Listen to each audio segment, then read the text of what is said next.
I'm actually the second guy working on this, but the first guy took the bracket off for the throttle cables, and that does make it easier for getting the valve cover off. I'm not sure if you definitely have to do that or not. With all the bolts off, give her a taparoo to loosen up the gasket.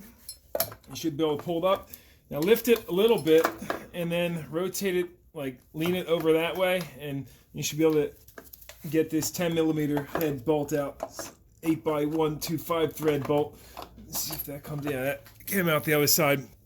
And now, when you're taking this off, it's very, very tight to get out of here. So what you do is you come up with it first, and then you slide backwards, like so.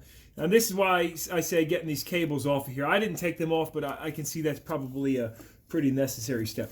Once you get it all the way back, you start to rotate it a little bit, counterclockwise, if you're looking at it from the top.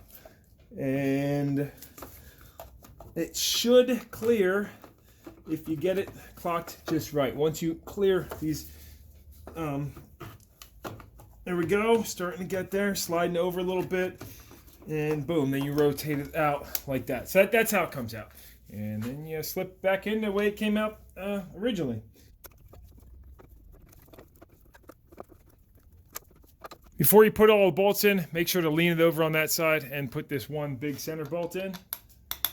And then also this one can be a little bit stubborn too, so drop that in place. And then you're ready to zip the rest of the bolts in.